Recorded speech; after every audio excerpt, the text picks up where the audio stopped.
परीक्षा नहीं हुई, लेकिन आज नहीं तो कल होगी। ये कोरोना महामारी आज नहीं तो कल जरूर खत्म होगी। स्कूल कॉलेजेस कभी ना खुलें, ऐसा नहीं होगा। अभ्यास करते रहोगे तो कोई पछतावा नहीं होगा। कोरोना महामारी के चलते इस समय स्कूल और कॉलेजेस बंद पड़े हैं, जिसके चलते विद्यार्थियों में पढ़ाई के प्रति लापरवाही देखी जा रही है।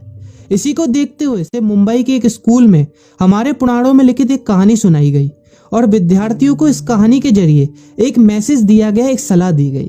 कहानी ये थी कि एक बार भगवान इंद्र किसानों से नाराज हो गए और उन्होंने घोषणा कर दी कि 12 साल तक बारिश नहीं होगी, आप फसलों को नहीं उगा पाएंगे। भगवान इंद्र से किसानों ने विनम्रता पूर्वक विनती की।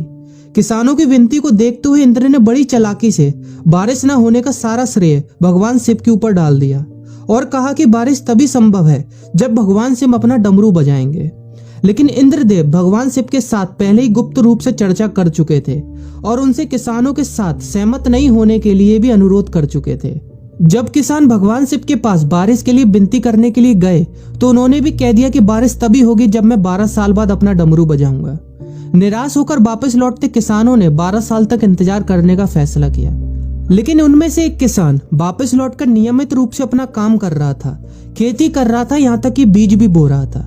अन्य किसानों ने यह देखकर उस किसान का मजाक उड़ाना चालू कर दिया। कुछ किसानों ने उससे पूछा भी कि आप अपना समय और ऊर्जा क्यों बर्बाद कर रहे हैं, जबकि आप जानते हैं कि 12 साल तक बारिश नहीं होने वाली। उस किसान ने जवाब दिया कि मुझे पता है कि बारिश के बिना मेरी फसल नहीं आएगी, लेकिन मैं ये सब केवल अभ्यास के रूप में कर रहा हूँ। 12 साल बाद मैं फसलों को उगाने और खेतों में काम करने की प्रतिक्रिया को भूल जाऊंगा। शरीर की काम करने की आदत छूट जाएगी और शरीर आलस का शिकार हो जाएगा। इसलिए मैं अभ्यास करता रहता हूँ कि जब 12 साल बाद बारिश होगी तो मुझे काम करने में मुश्किल नहीं होगी। जब इस किसान की यह बात पार्वती जी को पता चली तो उन्होंने भी चिंतित होकर शिव जी से कहा, आप भी 12 साल बाद डमरू बजाना भूल सकते हैं। यह सुनकर भगवान शिव भी चिंतित हो गए, इसलिए कहीं वो डमरू बजाना भूल तो नहीं गए, इसकी जांच करने की सोची और अपना डमरू उठाकर बजाने की कोशिश करने लगे। कोशिश करते हुए जैसे ही डमरू से आवाज आई वैसी बारिश होने लगी और जो किसान नियमित रूप से अपना काम कर रहा था उस किसान का खेत फसलों से हरा भरा हो गया। लेकिन बाकी सभी बारिश का इंतजार करते किसानों को पछतावा हुआ, क्योंकि उन्होंने अभ्यास करना भी छोड़ दिया था।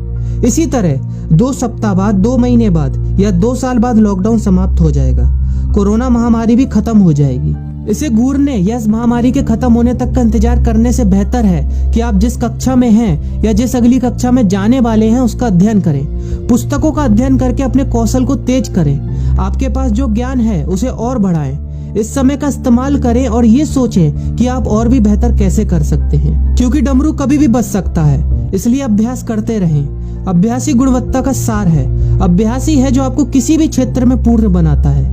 अगर आप अपनी पढ़ाई के प्रति लापरवाही छोड़कर अभ्यास करते रहेंगे तो जब काम करने का समय आएगा, जब भी परीक्षा देने का समय आएगा, तो आप हर चुनौती और अपने हर क्वेश्चन का जवाब देने के लिए तैयार रहेंगे। अपना ध्यान रखें और अपनों का ख्याल रखें, क्योंकि कोरोना भी गया नहीं है। घर पर ही रहने की कोशिश करें ताकि आप भी और अन्य भी सुरक्षित रहें और नियमित रूप से अभ्यास करते रहें, क्योंकि डमरू कभी भी बच सकता है।